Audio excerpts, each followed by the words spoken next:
In a land far away there lived a son who disobeyed, and his name was Calio. There lived a noble ruler so ancient, a monarch much loved and adored, who begot many sons full valor and might, many sons trained with lance and with sword.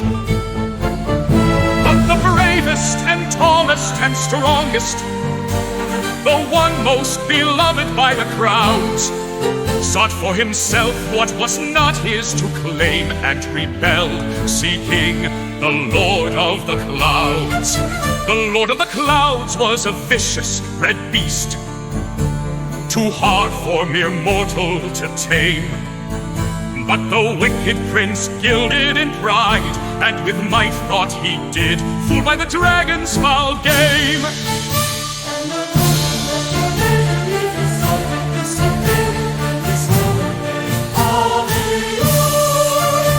Now over the kingdom the sky began to darken, and the clouds turned a eerie red, and horns began to blow, and the guards did hearken to the sound of the crowds that fled. As the bells rang loud, from the reddish shroud emerged a figure of terror and pain. Though overcome with fear, the mighty sons drew near, mounted on winged steeds, and charged at the bane the elderly king. He watched from the tower as his sons fell one by one. The elderly king, without any power, pulled to his bosom his youngest, most dear, and now only son. O majestic land of mighty princes, a land now marred with rebellion. Broken are your bonds, your fences, stained with blood, your sacred pavilion.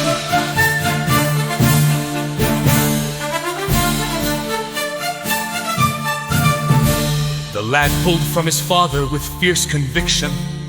He said, "My father, good king, oh hear me now. To watch is to suffer great affliction." As he looked into his father's teary eyes, he cried, "Let me go! Let me mount and take to the skies!"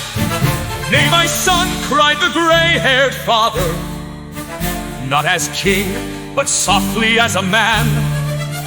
You're my last, my most precious, and only to lose you now I could not withstand." "Oh, but father," replied his youthful son, "what of heroes? What of the fables you taught me to revere? Could we face our ancestors in the hereafter if we caved and gave way to lowly fear? Don't go, my son, my only dear. Now you must go, brave Calio, to the stables to find your winged steed. Do not hearken to the cries of your father in pain. There is a kingdom in dire need." From the royal armory sprang our young hero, onward straight into the sky. With heart full of burning courage, oh, straight at the dragon, his rage to defy. As the brothers locked eyes before battle, one felt fervor, the other felt shame, and the stronger called out to the weaker. He called out Calio by name. As the dragon looked on the king's last son with hunger, a hunger too deep now to hide, young Calio lifted his lance and his shield, and prayed, "Oh my God, in you I confide."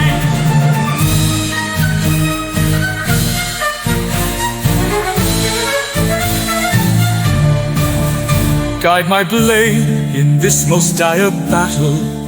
Stay my heart, my mind, and my hand. If I should fall, let my courage not rattle, but let me take this beast, this scourge of the land. while the brothers dance the dance of combat. Dragon and Pegasus swift through the air. The royal sisters knelt in the temple and prayed that God safeguard the scion, Calio, now the royal heir. Oh, majestic land of mighty princes, a land now marred with rebellion. Broken are your walls, your fences stained with blood, your sacred pavilion.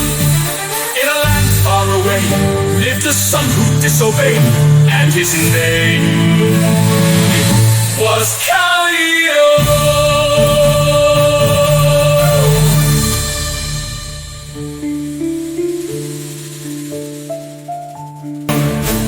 Now the battle, it raged all the morning. All felt the heat, the burning, the pain. And the dragon let fiery blasts keep pouring. In rage he lashed out with flame. The traitorous prince, his warrior's endurance was fading fast with every swing of his sword. And his anger turned now into cowardice, for fear of death and meeting the Lord. And his father cried out from the tower, "Oh, my son, what have you wrought? See ye now unwavering power, see ye now the death you have wrought." But just as the traitor would waver, the dragon now conjured and spake, "I came not for your vengeance or favor, but to smite your house, your line to break." And the red beast turned on his master. He fell from sky to stony floor. So ended his day of disaster. His name never spoke anymore. And the beast now lashed out in malice and slew Calio's mount at Tower's gate. And their duel continued inside the palace. Come win or lose, he would not thwart his fate. Majestic land of mighty princes, a land now marred with rebellion. Broken are your bonds, your fences, stained with blood, your sacred pavilion. Now deep inside the throne room came the king in white robe and sword, and he commanded his son to flee now, and he would hold the beast at the ford. But Calio, the ever so loyal, the brave and the humble and true, looked on his father so royal and clutched at his sword. He knew what to do. He dashed out in front of his father, putting himself between beast and king. He sucked from the holy pool of water with new strength as the dragon needs spring. Calio would dash between the columns, so tall of marble and stone. The dragon would bite at and follow wherever the brave prince would go.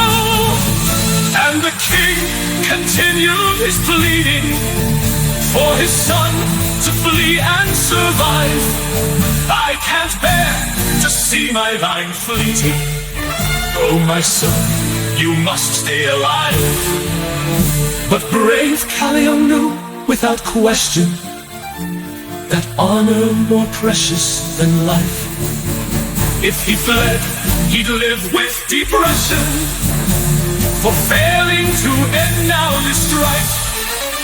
Oh, majestic land of mighty princes, a land now marred with rebellion. Broken are your bonds, your fences, stained with blood, your sacred pavilion. Now the young prince, his sword moved as lightning. He struck the Bulgarians' eyes, and even through the fire so frightening, he jumped out with power and surprise. Yet the beast relied on his senses, his power to smell and to hear. He heard his royal sisters penitentesses and enter the temple so near. The swift sword it stroked all about him, the beast's scales thwarted his thrust, and in deep desperation so him, Calio cried, "O God whom I trust!" The Lord from his highest heaven heard the prayer of his servant so true, and set Calio's sword now afire, and gave him vision of what he must do. Despite his foes' dear pleading, he dashed into the beast's jaw. Down his neck he found his scheming heart beating, and he smote now the evil he saw. His father and sisters, they cried out as they witnessed the brave prince's fate, as the dragon's blood from his mouth poured out and lay lifeless, so massive, so great.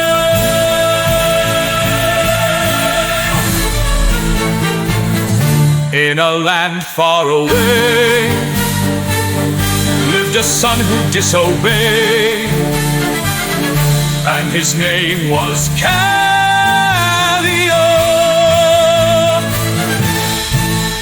But the heart, it appeared to be beating as the dragon's chest moved up and down, as fears returned from whence they were fleeting, and they saw a bright glow flickering with renown. But the chest all at once burst asunder, and came our young prince drenched in smoke. He seemed as to them like a phoenix, for from death unto life he awoke. For God had ordained him a champion, a warrior king without any compare. He would marry and sire many sons like himself, and together would ride through the air. Oh, rise, mighty Calio! Your faith and fight we know, with flaming sword aglow. You shall reign, though scarred by pain and death to beasts bestow. Majestic land of mighty princes, a land once marred with rebellion. Refound are your bonds, your fences, cleansed with blood, your sacred pavilion.